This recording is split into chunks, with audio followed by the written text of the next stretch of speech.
بسم اللہ الرحمن الرحیم۔ السلام علیکم سامعین، باب علم میں خوش آمدید۔ کیسے ہیں آپ سب؟ میری دعا ہے کہ اللہ کے فضل و کرم سے آپ سب خوش و خرم رہیں، شاد و آباد رہیں، آمین۔ سامعین، حضرت سیدنا ذوالنون مصری رحمت اللہ تعالی ایک بار ملک شام تشریف لے گئے۔ آپ کا گزر ایک نہایت سرسبز و شاداب خوشنما باغ سے ہوا تو دیکھا کہ ایک نوجوان سیب کے درخت کے نیچے نماز میں مشغول ہے۔ آپ رحمت اللہ تعالیٰ کو اس صالح جوان سے ہم کلامی کا اشتیاق ہوا۔ جب اس نے سلام پھیرا تو آپ نے اسے اپنی جانب متوجہ کرنے کی کوشش کی تو اس نے جواب دینے کی بجائے زمین پر کچھ اشعار لکھ دیے، یعنی زبان کلام سے روک دی گئی ہے، کیونکہ یہ زبان طرح طرح کی بلاؤں کا آغاز اور آفات لانے والی ہے۔ اس لیے جب بولو تو اللہ عز و جل کا ذکر کرو، اسے کسی وقت فراموش نہ کرو اور ہر حال میں اس کی حمد بجا لاتے رہو۔ نوجوان کی یہ تحریر پڑھ کے آپ کے قلب انور پر بہت گہرا اثر ہوا اور آپ پر گریہ طاری ہو گیا۔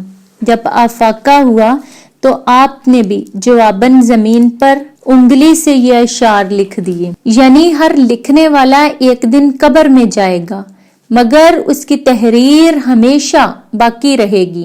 اس لیے اپنے ہاتھ سے ایسی بات لکھ دو جسے دیکھ کر بروز قیامت تمہیں خوشی ملے۔ حضرت سیدنا ذوالنون مصری کا یہ بیان ہے کہ میری تحریر پڑھ کر اس جوان صالح نے ایک چیخ ماری اور اپنی جان جانے آفرین کے سپرد کر دی۔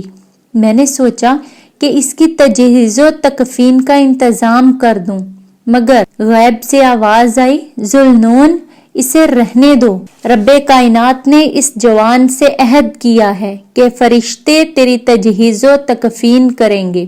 یہ سن کر آپ رحمت اللہ تعالی باغ کے ایک گوشے میں مصروف عبادت ہو گئے اور چند رکعات پڑھنے کے بعد دیکھا کہ وہاں اس نوجوان کا نام و نشان بھی نہیں تھا۔ سامعین، جوانی میں عبادت کرنے اور خوف خدا رکھنے والوں کو مبارک ہو کہ بروز قیامت جب سورج ایک میل پر رہ کر آگ برسا رہا ہوگا، سایہ عرش کے علاوہ اس گرمی سے بچنے کا کوئی ذریعہ نہ ہوگا، تو اللہ عز و جل ایسے خوش قسمت نوجوان کو اپنے عرش کا سایہ عطا فرمائے گا، جیسا کہ حضرت سیدنا امام عبد الرحمن جلال الدین سیوطی شافعی رحمت اللہ تعالی نقل فرماتے ہیں کہ حضرت سیدنا سلمان رضی اللہ تعالی عنہ نے حضرت سیدنا ابو درداء رضی اللہ تعالی عنہ کی طرف خط لکھا کہ ان تمام صفات کے حامل مسلمان عرش کے سائے میں ہوں گے،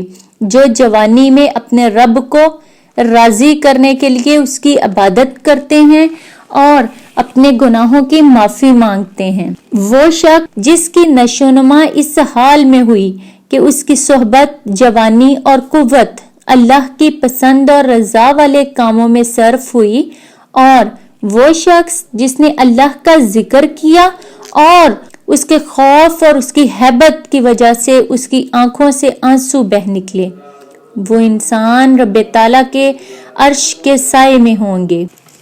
سامعین، کنز العمال کتاب التوبات کی فصل اول میں ہے کہ اللہ کے محبوب حضرت محمد صلی اللہ علیہ وآلہ وسلم کا فرمان علی شان ہے، یعنی جوانی میں توبہ کرنے والا شخص اللہ کا محبوب ہے۔ حضرت سیدنا انس بن مالک رضی اللہ تعالی عنہ سے روایت ہے کہ رسول پاک صلی اللہ علیہ وآلہ وسلم کا فرمان ہے کہ اللہ کو توبہ کرنے والے نوجوان سے زیادہ پسندیدہ کوئی نہیں۔ سامعین، جوانی میں عبادت و توبہ کی طرف مائل ہونے والا نوجوان کس قدر سعادت مند ہے کہ اللہ اسے اپنا پیارا بندہ بنا لیتا ہے۔